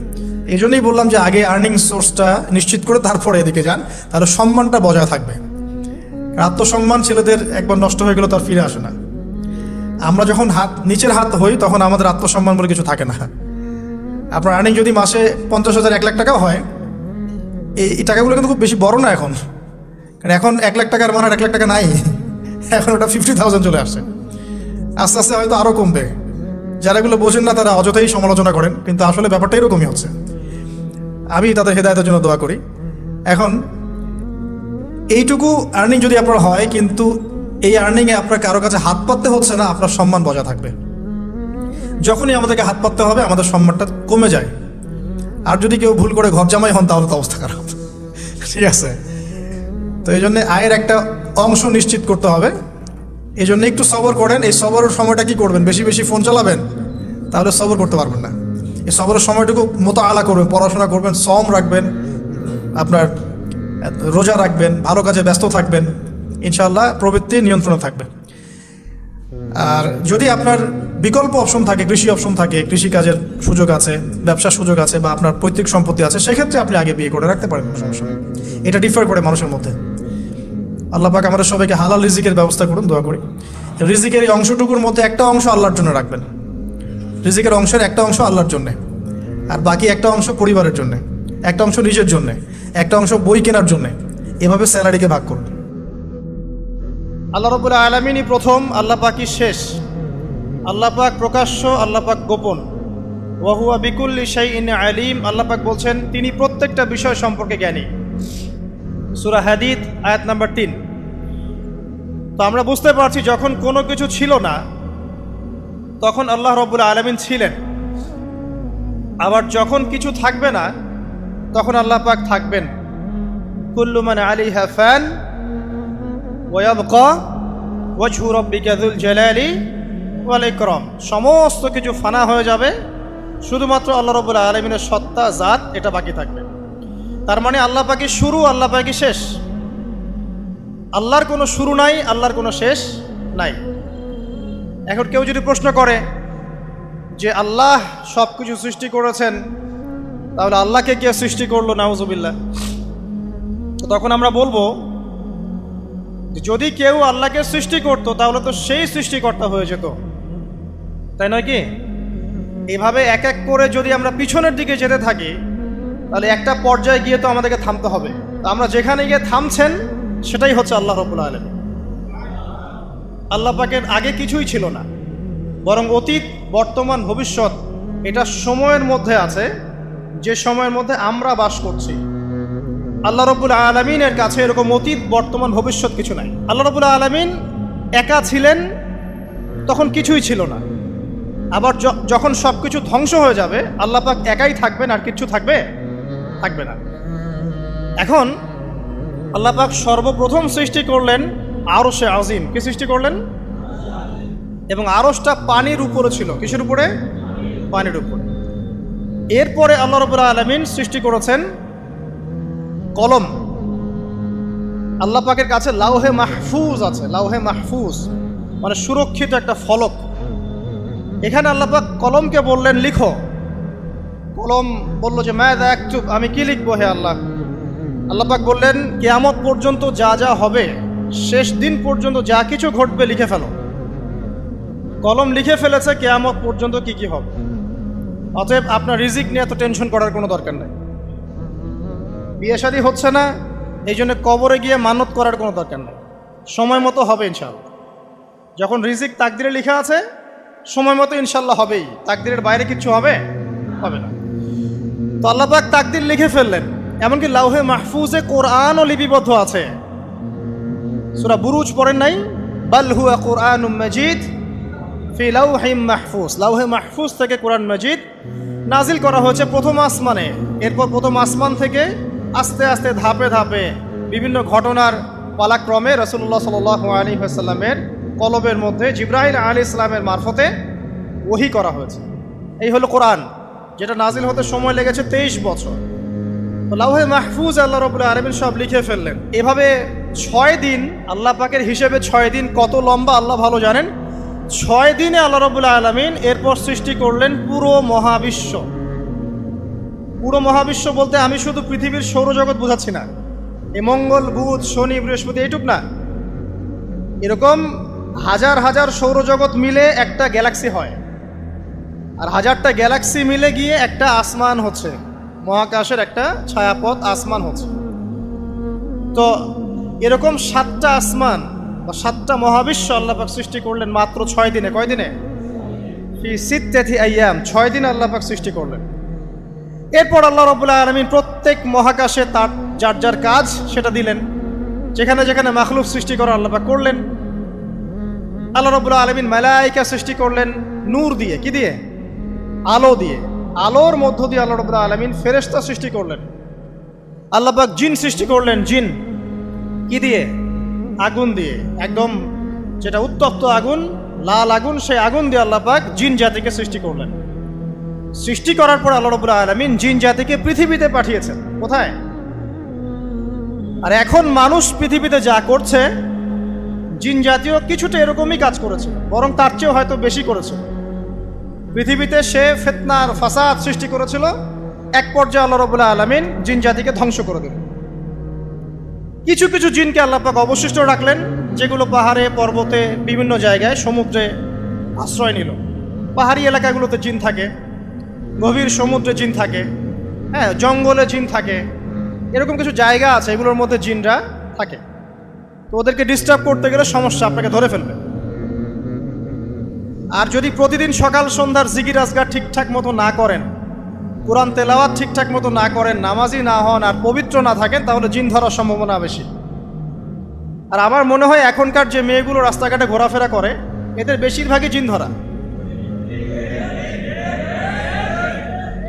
কারণ আছে, এমনি এমনি বলি নাই। এটা আপনাকে বুঝতে হলে আল্লাহ এবং তার রাসূলের চোখ দিয়ে দেখতে হবে। তো কারণ তাদের চালচলন স্বাভাবিক না, কিছু একটা ওদের উপর ভর করেছে। ওই ভরটা করার কারণে তার চালচলন আজকে এমন হয়ে গেছে। এবং বহু মেয়ের ঘটনা এমন শোনা যায় যে সরাসরি তারা জিন দ্বারা ইফেক্টেড হয়। দেখেন না, রুকিয়া করতে হয়, শরীয়ীভাবে রুকিয়া করতে হয়। তো খেয়াল রাখবেন, সকাল সন্ধ্যার জিকির আজগার ঠিক রাখবেন, কোরআন তেলাওয়াতটা ঠিক রাখবেন, নামাজি হবেন, পাক পবিত্র থাকবেন, জিন আপনাকে কোনো ক্ষতি করতে পারবেন ইনশাআল্লাহ। জিনরা কিন্তু রাসূল সাল্লাল্লাহু আলাইহি ওয়াসাল্লামেরও ক্ষতি করার চেষ্টা করেছিল। আল্লাহ রাসূল সাল্লাল্লাহু আলাইহি ওয়াসাল্লাম ওটাকে ধরেছিলেন, ধরে মসজিদের খুঁটির সাথে বেঁধে রেখেছে। নামাজের মধ্যে জিন আমাদের নবীকে ডিস্টার্ব করেছিল, আল্লাহ রাসূল ওই জিনকে ধরেছেন, ধরে খুঁটির সাথে বেঁধে রেখেছে। তারপরে তার মনে পড়লো সুলাইমান আলাইহিস সালামের কথা। সুলাইমান আলাইহিস সালাম বলেছিল আল্লাহকে, আল্লাহ আমাকে যে ক্ষমতা তুমি দিয়েছো, আমার পরে কাউকে এই ক্ষমতা আর দিও না। আর সুলাইমান আলাইহিস সালামকে আল্লাহ পাক জিন জাতিকে অনুগত করে দিয়েছিলেন। সুলাইমান আলাইহিস সালামের নির্দেশে জিন জাতি বিভিন্ন কাজ করত, এমনকি সমুদ্রের মধ্যে ডুবুরির কাজও করত। সমুদ্রের ভিতর থেকে রত্ন বের করে নিয়ে আসতো। এগুলো কিন্তু অলিক রূপকথা নয়, সত্য ঘটনা। তখন নবী সাল্লাল্লাহু আলাইহি ওয়াসাল্লাম বললেন যে আমার ভাই সুলাইমানের কথা আমার মনে পড়ে গেল, তাই আমি জিনটাকে ছেড়ে দিলাম। তো আল্লাহ পাক জিন জাতিকে সৃষ্টি করে এই পৃথিবীতে পাঠানোর পর তারা এরকম ফিতনা এবং ফাসাদ সৃষ্টি করার পরে আল্লাহ পাক ওদেরকে ধ্বংস করে দেন। দেওয়ার পরে আরো অনেক যুগ এবং অনেক শতাব্দী কেটে যায়। কত যুগ কত শতাব্দী আল্লাহ ভালো জানেন। অনেক লম্বা সময় পরে গিয়ে আল্লাহ রাব্বুল আলামিন ফেরেশতাদেরকে ডাকেন। কাদেরকে ডাকেন? তাদেরকে ডেকে বলেন ওয়াইজ ক্বালা রাব্বুকা লিল মালায়েকা, স্মরণ করো নবী সেই সময়ের কথা যখন তোমার রব ফেরেশতাদেরকে ডাকলেন, ডেকে বললেন ইন্নী জাইলুন ফিল আরদি খলিফা, হে ফেরেশতা মণ্ডলী, আমি পৃথিবীতে আমার খলিফা পাঠাতে চাই। কি পাঠাতে চাই ভাই? খলিফা। খলিফার দুটো অর্থ, একটা হচ্ছে ওই যে জিনরা যে চলে গেল ওর স্থলাভিষিক্ত হয়ে আরেকটা জাতি, স্থলাভিষিক্ত হওয়া। আরেকটা ব্যাখ্যা হচ্ছে খলিফা শব্দের মানে হচ্ছে যে ব্যক্তি আল্লাহ পাকের বিধান অনুযায়ী পৃথিবীতে বিচার ফয়সালা করে সে আল্লাহর খলিফা। আমি কি বুঝাতে পারছি? আল্লাহ পাক ফেরেশতাদেরকে বললেন আমি পৃথিবীতে আমার খলিফা পাঠাতে চাই, প্রতিনিধি, এবং যে আল্লাহর বিধান দ্বারা বিচার ফয়সালা করে। তখন ফেরেশতারা বলছেন ক্বালু, ফেরেশতারা বলছেন আতাজআলু ফিহা মান ইউফসিদু ফিহা ওয়া ইয়াসফিকু দিমা, হে আল্লাহ আপনি কি এমন কোন সৃষ্টিকে আবার পৃথিবীতে পাঠাতে চান যে পৃথিবীতে গিয়ে ফিতনা ফাসাদ সৃষ্টি করবে অথবা রক্তপাত ঘটাবে? ফেরেশতারা এই কথা কিভাবে বলতে পারলো? হ্যাঁ, জিন জাতির অভিজ্ঞতার আলোকে। ঠিক আছে, তখন আল্লাহ পাক বলছেন ইন্নী আ'লামু মা লা তা'লামুন, দেখো আমি যা জানি তোমরা তা জানো না। মানে তারা ফিতনা ফাসাদ সৃষ্টি করতে পারে, কিন্তু আমার কিছু মুখলেস বান্দা থাকবে যারা এই পথে পা বাড়াবে না।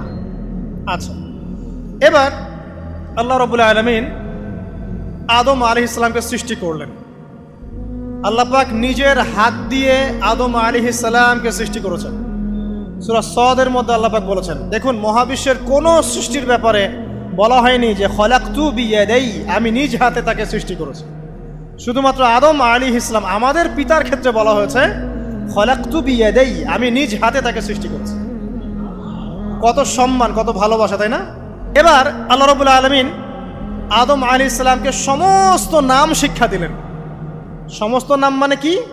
ওয়াল্লামা আদামাল আসমাআ কুল্লাহা, আল্লাহ পাক বলছেন এরপর আমি আদম আলাইহিস সালামকে মহাবিশ্বের যত জ্ঞান আছে সমস্ত নাম শিক্ষা দিয়ে দিলাম। সুবহানাল্লাহ। যেই জ্ঞান ফেরেশতাদেরও ছিল না, যেই জ্ঞান ইবলিসেরও ছিল না। ইবলিস কিন্তু অনেক জ্ঞানী ছিল, অনেক বড় আবেদ ছিল, সে দীর্ঘদিন আল্লাহর ইবাদত করেছে, কিন্তু এই জ্ঞান কিন্তু তারও ছিল না, ফেরেশতাদেরও ছিল না। সুম্মা আরাদাহুম আলাল মালাইকা, এরপর আল্লাহ রাব্বুল আলামিন আদম আলাইহিস সালামকে ফেরেশতাদের সামনে নিয়ে আসলেন, উপস্থাপন করলেন। মহাবিশ্বের ঘটনা, এটা ঘটছে, চিন্তা করেন, এটা কিন্তু ঘটেছে আগে, অতীত। এবার সমস্ত ফেরেশতার সামনে আদম আলাইহিস সালামকে নিয়ে আসা হচ্ছে। এবার বলা হচ্ছে যে হে ফেরেশতারা, তোমরা এই নামগুলো বলে দাও দেখি, তোমরা যদি সত্যবাদী হও। তো ফেরেশতারা বলছেন লা ইলমা লানা ইল্লা মা আল্লামতানা, হে আল্লাহ আপনি আমাদেরকে যা শিখিয়েছেন এর বাইরে তো কোনো জ্ঞান নাই আমাদের। তারপর আল্লাহ পাক আদমকে বললেন আলাইহিস সালাম, হে আদম তুমি সব নাম বলে দাও দেখি। এরপর আদম আলাইহিস সালাম সমস্ত নাম একটা একটা করে বলে দিলেন।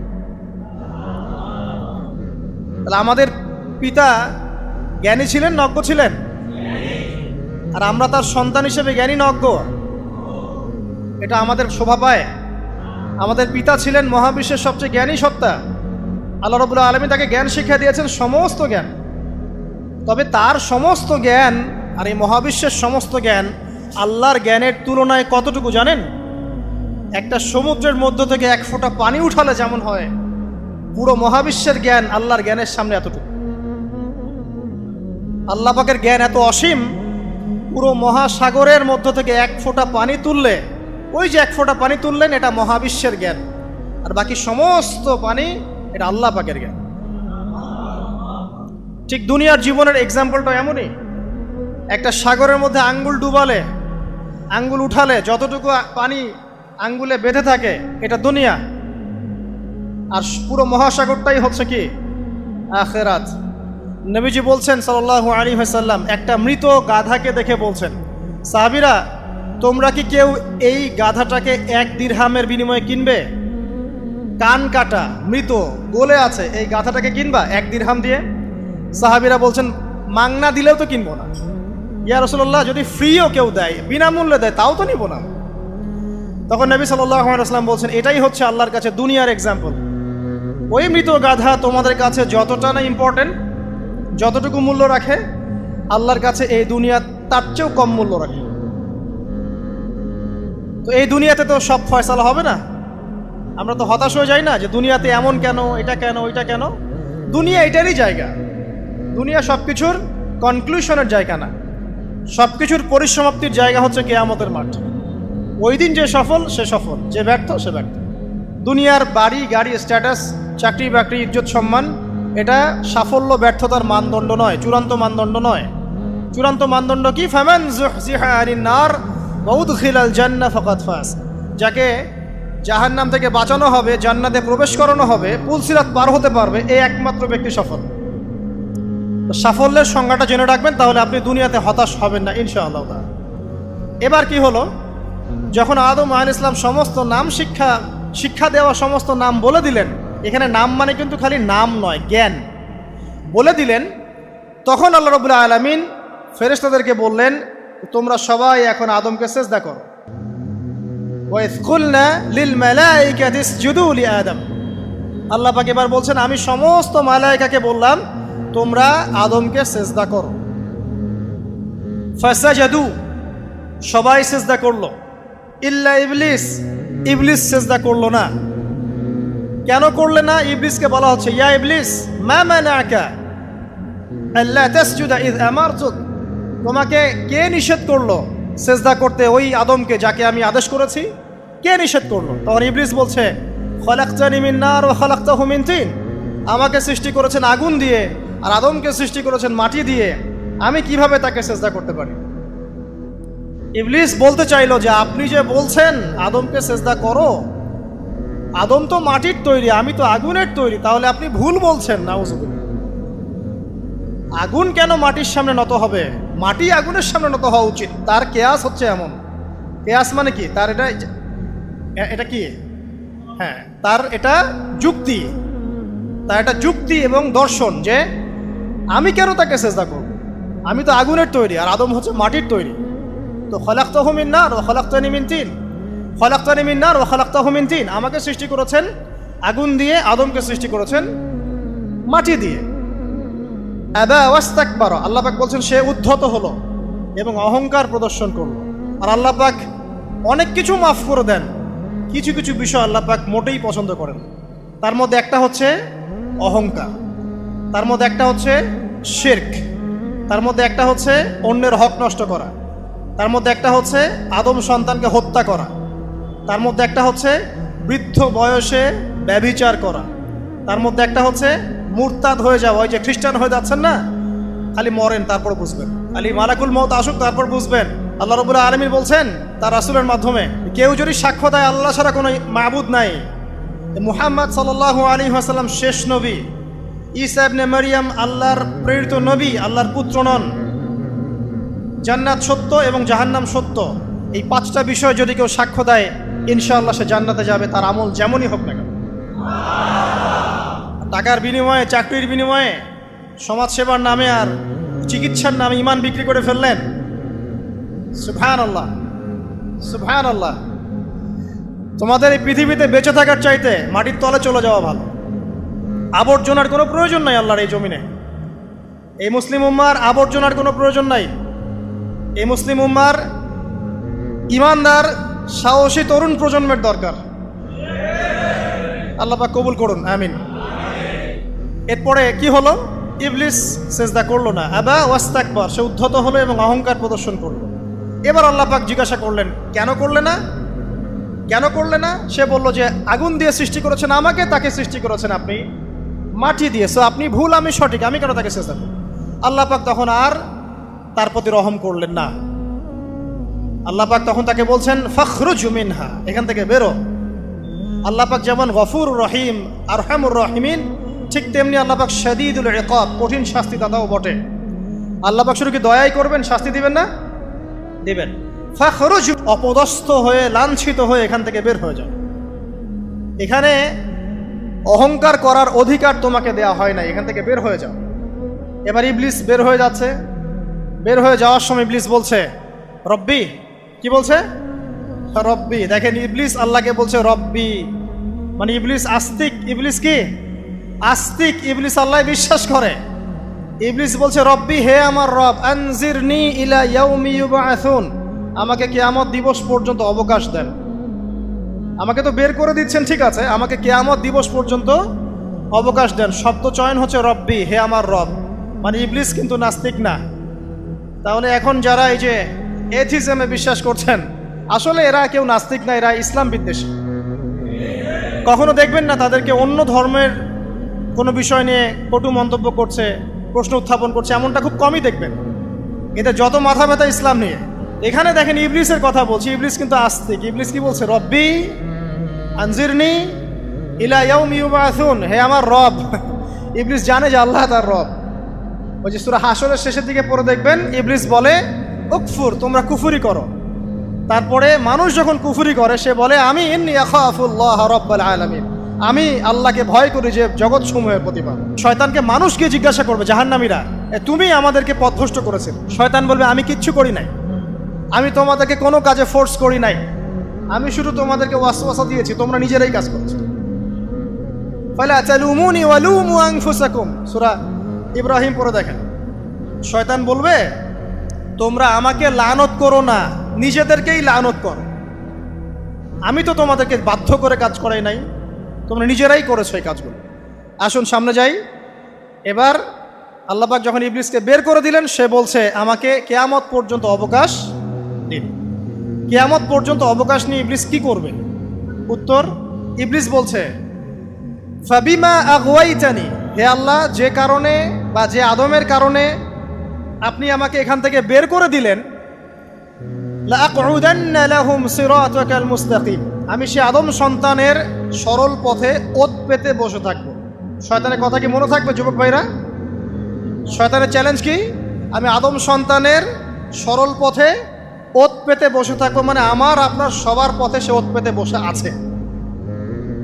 এটা যদি মাথায় থাকে তাহলে জীবনে চলা সহজ হয় না? আচ্ছা, আর কি করবো? সুম্মা লাআতিয়ান্না মিন বাইনি আইদিহিম, শুধু বসেই থাকবো না, আমি আসবো তাদের সামন থেকে, ওয়া মিন খালফিহিম, তাদের পিছন থেকে, ওয়া আন আইমানিহিম, তাদের ডান দিক থেকে, ওয়া আন শামাইলিহিম, তাদের বাম দিক থেকে, ওয়ালা তাজিদু আকসারাহুম শাকিরিন, হে আল্লাহ, আপনি বেশিরভাগ আদম সন্তানকে শুকরগুজার পাবেন না। কার কথা? শয়তানের এই কথাটা কি সত্য না মিথ্যা? এখন বেশিরভাগ লোক নামাজ পড়ে না পড়ে না? পড়ে না। বেশিরভাগ মুসলিমের দাড়ি আছে না নাই? বেশিরভাগ মুসলিম সুদ খায় না খায় না? এখন বেশিরভাগ তরুণ প্রজন্মের জেনায় আছে না নাই? পর্নোগ্রাফি সবাই দেখে না দেখে না?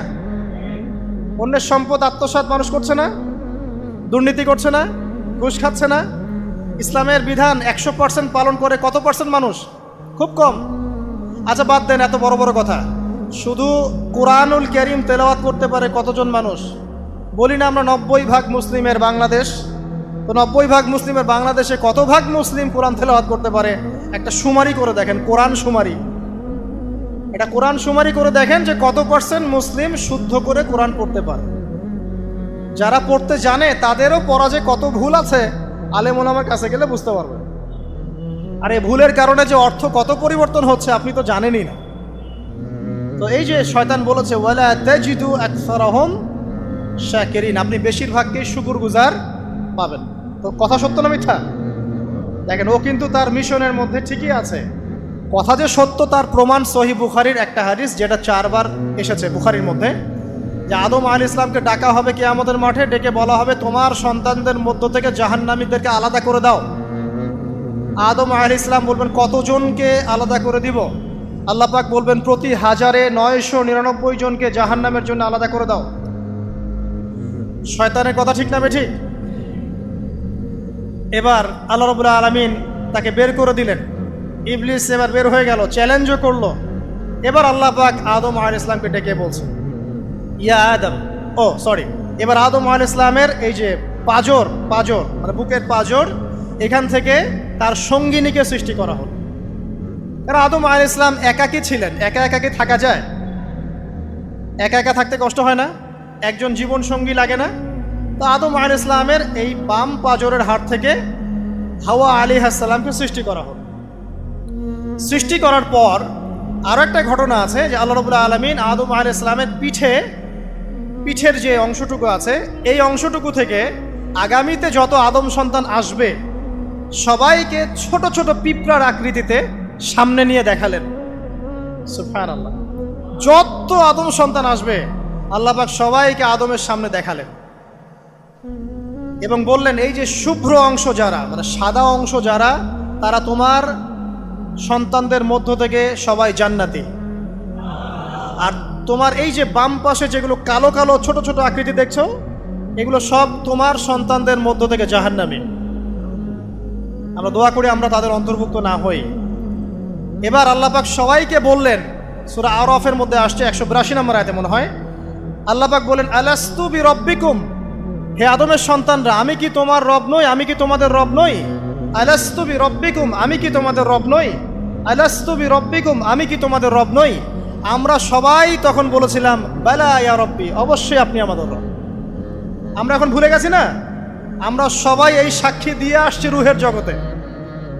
আর রুহের জগৎ বলে একটা জগৎ আছে, অনেক জগৎ আছে। রুহের জগৎ একটা, দুনিয়ার জগৎ একটা, জিন জাতির জগৎ আলাদা, বারজাখ পরকালে যে কবরে রাখার পরে বারজাখের জগৎ একটা, আর দারুল করার যেটা হবে একদম জান্নাত জাহান্নাম, ওটা আরেকটা জগৎ। এই যে মহাবিশ্ব যে সম্প্রসারিত হচ্ছে, এক এক গ্যালাক্সিতে এক একটা জগৎ না, এরকম বহু জগৎ আছে। রুহের জগতে আমরা এই ওয়াদা আল্লাহর কাছে করে এসেছি। এটাকে আহদে আলাস্তু বলে। কি বলে? আহদে আলাস্তু, মানে আলাস্তু বিরব্বিকুম, আমি কি তোমাদের রব নই? আমরা বলেছিলাম হ্যাঁ, আপনি আমাদের রব। একটা মজার কথা আছে এখানে। যখন আদম আলাইহিস সালাম দেখছিলেন তার সন্তানদেরকে সাদা সাদা আকৃতি ছোট ছোট, এর মধ্যে একটা সন্তানকে দেখে, একজন সন্তানকে দেখে তার প্রচণ্ড ভালো লেগেছিল এবং তিনি অত্যন্ত সুদর্শন ছিলেন।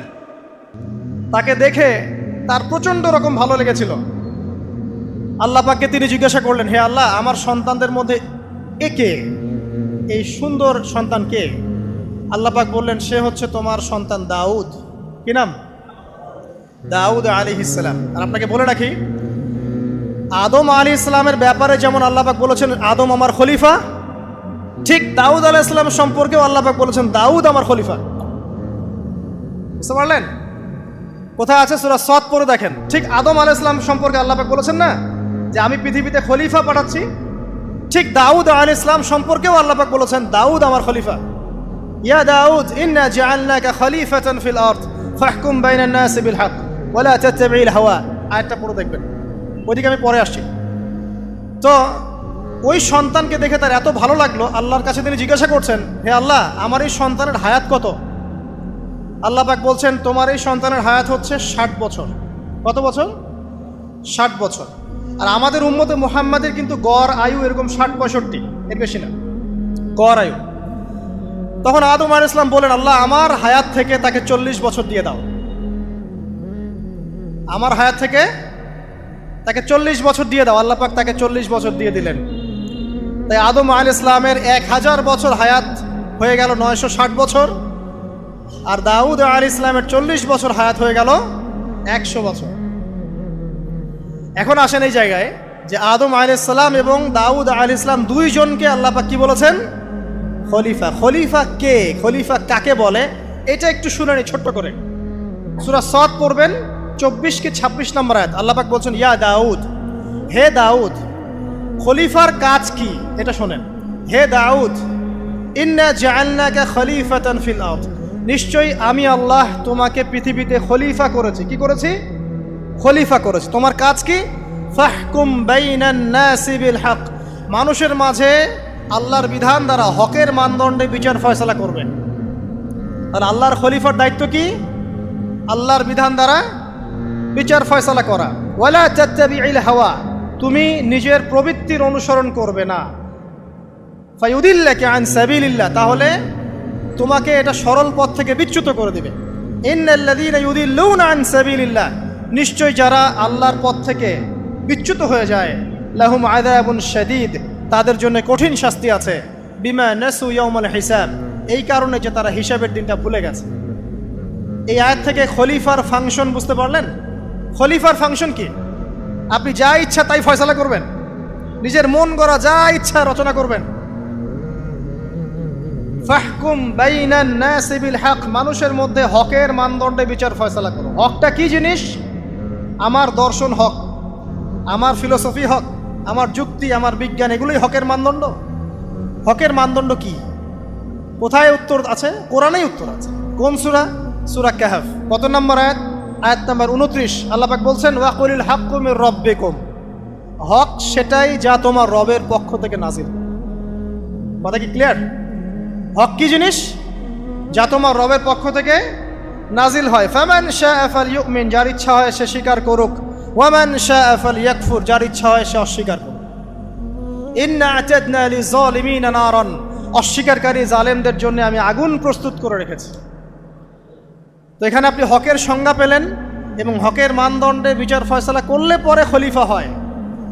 যদি আল্লাহ পাকের হকের মানদণ্ডে কেউ ফয়সালা না করে, সে আল্লাহর খলিফা নয়, সে শয়তানের খলিফা। কথা কি ক্লিয়ার? আচ্ছা, এখন যদি আপনি বাধ্য হন কোনো ক্ষেত্রে, সেটা আলাদা বিষয়। বাধ্য হয়েছেন সেটা আলাদা বিষয়, কিন্তু আকীদা স্পষ্ট থাকতে হবে যে আল্লাহ রাব্বুল আলামিনের বিধান চূড়ান্ত, এর উপর কোনো বিধান নাই। এখন আপনি আদম এবং দাউদ আলাইহিস সালামের মধ্যে একটা সম্পর্ক বুঝতে পারলেন। এবার আল্লাহ পাক আদম আলাইহিস সালামকে ডাকলেন, ডেকে বলছেন, আদম এবং হাওয়া, তোমরা দুজন উসকুন আনতা ওয়া যাওজুকাল জান্নাহ, এবার তুমি আর তোমার স্ত্রী হাওয়া তোমরা জান্নাতে থাকো। ফাকুলা মিনহা রাগাদান হাইথু শি'তুমা, জান্নাতের যেখান থেকে ইচ্ছা তোমরা ফল খাও বা যা ইচ্ছা তাই করো, সবকিছু উন্মুক্ত তোমাদের জন্য জান্নাতে। একটা বিষয়, ওয়ালা তাকরাবা হাদিহিশ শাজারা, এই যে গাছটা দেখছো, এই গাছের কাছেও যাবে না। এখানে শব্দ এমন না যে গাছের ফল খাবে না, শব্দ হচ্ছে এমন গাছের কাছেও যাবে না। যেমন ওয়ালা তাকরাবু জিনা, জেনা করবে না আল্লাহ পাক বলেননি, বলেছেন জেনার কাছেও যাবে না। ওয়ালা তাকরাবু মাল আল ইয়াতিম, ইয়াতিমের মাল খাবে না আল্লাহ পাক বলেন নাই, আল্লাহ বলছেন ইয়াতিমের মালের কাছেও যেও না। আমি কি বুঝাতে পারছি? এই গাছের কাছেও যেও না। এবার জান্নাতে তারা থাকতে লাগলেন। এবার ইবলিস তো আর হাল ছেড়ে দেয় নাই, সে কি বলেছিল? ডান বাম সামন পিছন সব দিক থেকে আসবে। সে এসে ওয়াসওয়াসা দেয়। কি ওয়াসওয়াসা দেয়? হে আদম, হাল আদুল্লুকা, আমি কি তোমাকে বলে দিব, আলা শাজারাতিল খুলদ ওয়া মুলকিন লা ইয়াবলা, হে আদম আমি কি তোমাকে বলে দিব এমন একটা গাছের কথা, যেই গাছের ফল খেলে পরে তুমি চিরস্থায়ী জীবন লাভ করবে, কোনোদিন মারা যাবে না। এই চিরস্থায়িত্বের টোপ দিচ্ছে কে? এই চিরস্থায়ী ক্ষমতার টোপে মানুষ পথ হারাচ্ছে না পৃথিবীতে। ওয়া মুলকিন লা ইয়াবলা, এমন রাজত্ব পাবে যেই রাজত্ব কখনো ক্ষয় হবে না। চিরস্থায়িত্বের টোপ, রাজত্বের টোপ, এই দুটোই হচ্ছে পৃথিবীতে মানুষকে পথভ্রষ্ট করার শয়তানের অস্ত্র।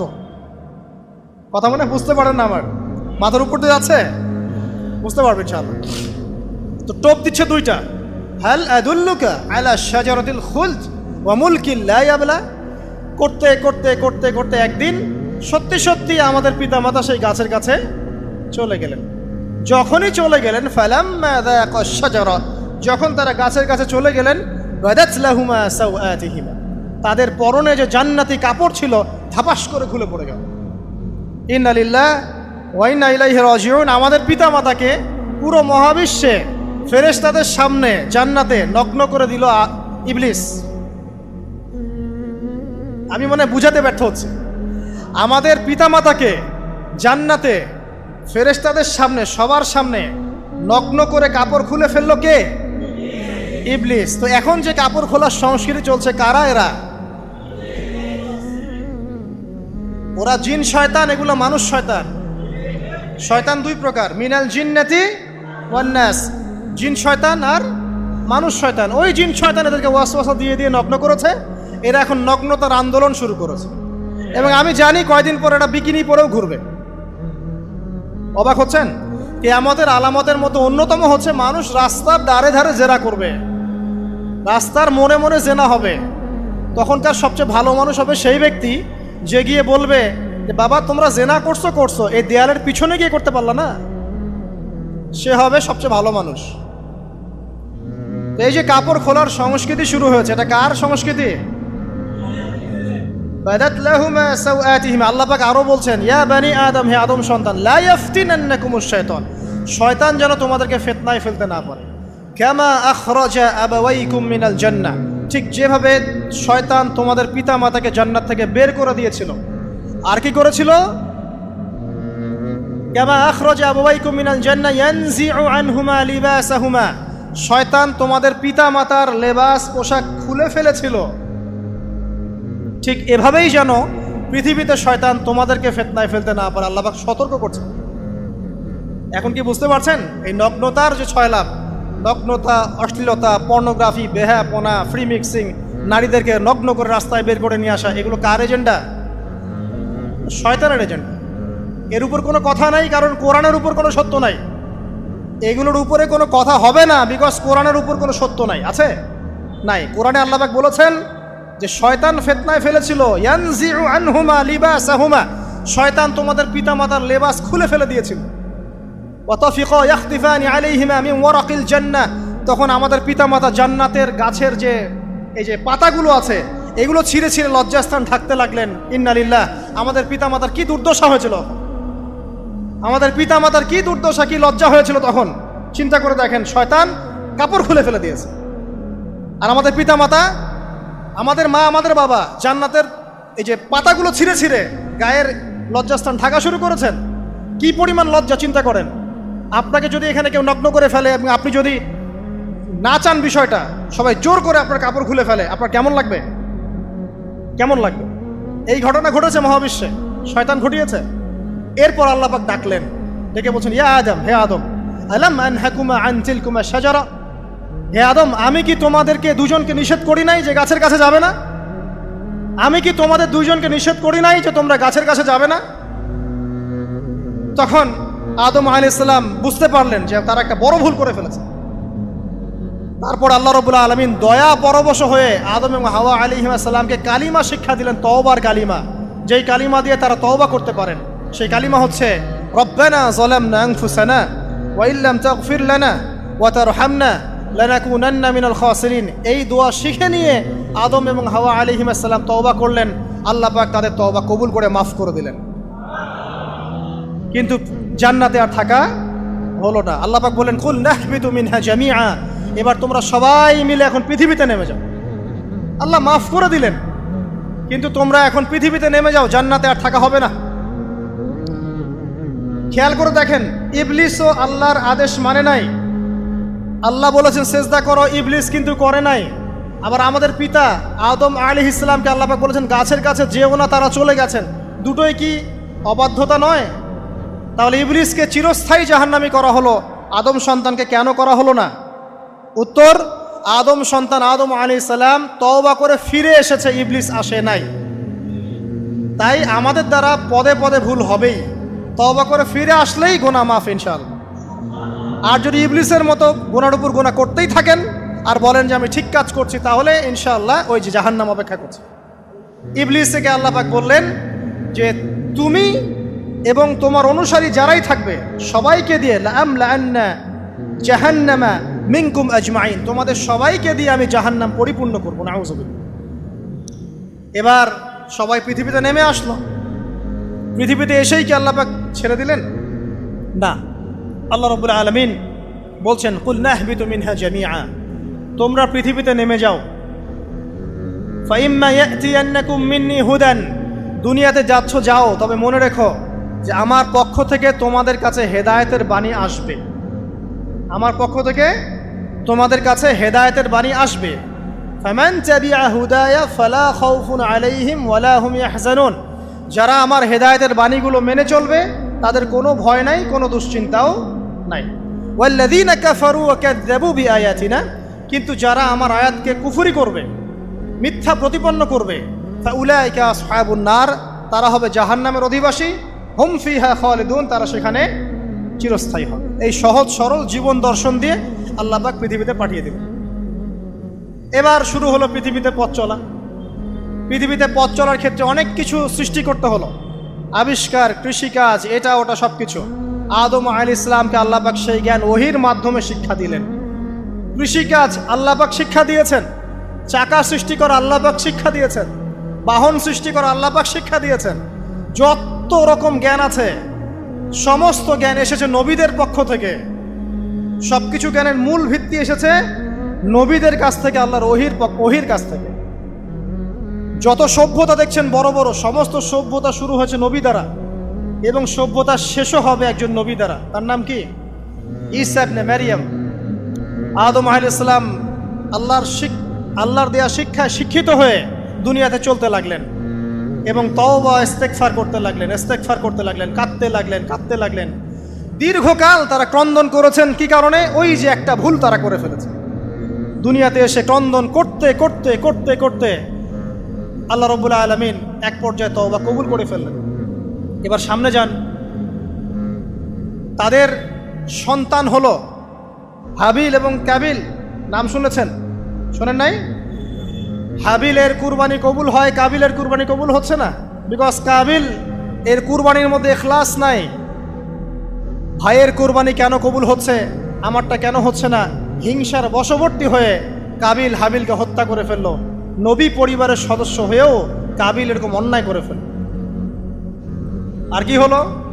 রাসূল সাল্লাল্লাহু আলাইহি সাল্লাম বলেছেন, পৃথিবীতে যত মানুষ অন্যায়ভাবে নিহত হবে, পৃথিবীতে যত মানুষ অন্যায়ভাবে খুন হবে, সমস্ত খুনের পাপের একটা অংশ কাবিলের আমলনামায় যুক্ত হবে। কারণ সেই প্রথম খুন চালু করেছে। এই যে আজকে গুনাহে জারিয়া চালু করছেন না, সুদী এনজিও, সুদী সমিতি, সিনেমা হল, এইটা ওইটা, মদের বার, যত গুনাহে জারিয়া চালু করছেন, মৃত্যু হবে, কবরে যাবেন ঠিকই, কিন্তু গুনাহ কমবে না ইনশাআল্লাহ। মনে করেন একজন নগ্ন ছবিতে অভিনয় করেছে, ঠিক আছে, এখন নাই পৃথিবীতে, বা কেউ অশ্লীল গান বাজনা করে দুনিয়া থেকে বিদায় নিয়েছে, দুনিয়াতে তার গান এখনো বাজছে, সে কবরে শুয়ে শুয়েই সেই গোনাগুলো পাচ্ছে। ঠিক আপনি যদি এখন ভালো কোনো কাজ করেন, দিনই কোনো ভালো কাজ করেন, মসজিদ হোক, মাদ্রাসা হোক, ইয়েতিমখানা হোক, বিধবাদের কোনো প্রকল্প হোক, বৃদ্ধাশ্রম হোক, মানবতার কোনো কল্যাণমূলক কাজ হোক, মৃত্যুর পরেও ইনশাল্লাহ আপনি নেকি পেতে থাকবেন। সদকায়ে জারিয়া আর গুনাহে জারিয়া ভালো করে বুঝবেন। একটা গুনাহ করে মাফ নেওয়া আলাদা বিষয়, আর গুনাহ চলতে থাকাটা আর একটা বিষয়। আল্লাহ আমাদেরকে হেফাজত করুন, আমিন। নবী পরিবার এগিয়ে গেল এবং তাদের সময়ে তারা শুধু ক্রন্দন করেছেন, ইবাদত করেছেন, আল্লাহর কাছে ইস্তেগফার করেছেন, এবং ওই যে জান্নাতে ফিরে যাওয়ার জন্য তারা আপ্রাণ চেষ্টা করেছেন। এক পর্যায়ে আদম আলাইহিস সালামের বয়স যখন 960 বছর হলো, আল্লাহ রাব্বুল আলামিন তাকে ওফাত দিলেন, তার ইন্তেকাল হয়ে গেল। ইন্না লিল্লাহি ওয়া ইন্না ইলাইহি রাজিউন। এরপরেও নবী পরিবার চলতে লাগলো, চলতে চলতে পরবর্তীতে আসলেন নূহ আলাইহিস সালাম, তারপরে ইব্রাহিম, আদ জাতি, তারপর সামুদ, তারপরে শুআয়ব, কওমে মাদিয়ান, মূসা, দাউদ, সুলাইমান, ইসহাক, ইয়াকুব। নবী পরিবার চলতেই লাগলো। এক পর্যায়ে ঈসা আলাইহিস সালামের পরে মুহাম্মদ সাল্লাল্লাহু আলাইহি ওয়াসাল্লামের মধ্য দিয়ে নবীদের সিলসিলা আল্লাহ পাক শেষ করে দিলেন। এভাবেই সভ্যতা এগিয়ে গেছে, এভাবেই আমাদের পিতামাতার হাত ধরে জ্ঞান পৃথিবীতে এসেছে। এবং ওই যে শয়তানের মিথ্যা প্রলোভন, প্রতারণা, এর ফলশ্রুতিতে ওই যে আমাদের পিতামাতার গা থেকে কাপড় খুলে পড়লো, আল্লাহ পাক রাগান্বিত হয়ে সবাইকে দুনিয়াতে নামিয়ে দিলেন, ইবলিসকে চিরস্থায়ী জাহান্নামী ঘোষণা করলেন। কিন্তু আমাদের পিতামাতার ক্রন্দন, তওবা, ইস্তেগফার, আমলের বদৌলতে, আল্লাহর রহমতে আল্লাহ পাক পিতামাতাকে মাফ করে দিলেন, আলহামদুলিল্লাহ। এভাবেই মানব জাতি এগিয়ে যাচ্ছে। আজকে আমরা এই পর্যায়ে পর্যন্ত এসেছি। আদম আলাইহিস সালামের এই সংক্ষিপ্ত জীবনী থেকে আমরা কি শিখলাম? আমরা শিখলাম যে আল্লাহ রাব্বুল আলামিন অনেক ভালোবেসে, অনেক মহব্বত করে, মমতা দিয়ে, মায়া দিয়ে নিজের হাতে আমাদের পিতাকে সৃষ্টি করেছেন। এক, দুই, আমাদের পিতাকে আল্লাহ রাব্বুল আলামিন তার পক্ষ থেকে জ্ঞান শিক্ষা দিয়েছেন। এই কারণে আদম সন্তানরা জন্ম থেকেই দেখবেন কিছু না কিছু জ্ঞানী হয়েই থাকে। জ্ঞান আপনার ডিএনএর মধ্যে থাকেই। আল্লাহ রাব্বুল আলামিন আদম আলাইহিস সালামের মধ্যে রূহ ফুঁকে দিয়েছেন। আল্লাহ রাব্বুল আলামিন আদম আলাইহিস সালামকে জান্নাতে রেখেছেন। আল্লাহ রাব্বুল আলামিন গাছের কাছে যাওয়ার পরেও তওবা ইস্তেগফারের মধ্য দিয়ে তাকে মাফও করে দিয়েছেন। আল্লাহ রাব্বুল আলামিন আদম এবং হাওয়া আলাইহিস সালামের মধ্য দিয়ে এই পৃথিবীতে মানব জাতির সিলসিলা অব্যাহত রেখেছেন এবং কিয়ামত পর্যন্ত যত আদম সন্তান আসবে তাদের জন্য আল্লাহ পাক তার পক্ষ থেকে হেদায়েত প্রেরণ করেছেন। এক যুগে তাওরাত এসেছে, কখনো জাবুর, কখনো ইনজিল, কখনো কোরআন, সর্বশেষ টেস্টামেন্ট হিসেবে কোরআন এসেছে। এখন যদি এই ওয়াহির বাণী কোরআন এবং এর ব্যাখ্যা হাদিস আমরা মেনে চলি, ইনশাআল্লাহ তাআলা আমরা আবার সেই জান্নাতে ফিরে যাব যেখান থেকে আমাদেরকে নামিয়ে দেওয়া হয়েছে। আর যদি আমরা কোরআন এবং হাদিস বা আল্লাহর ওয়াহির পরোয়া না করি, এর আলোকে জীবন না করি, তাহলে ওই ইবলিসের সাথেই আমাদেরকে জাহান্নামে থাকতে হবে না, আউযুবিল্লাহ। আল্লাহ রাব্বুল আলামিন আমাদের সবাইকে কোরআন এবং সুন্নাহ আল্লাহর ওয়াহি মেনে চলার তৌফিক দান করুন এবং ইবলিসের খপ্পর থেকে আল্লাহ পাক আমাদেরকে বাঁচিয়ে রাখুন।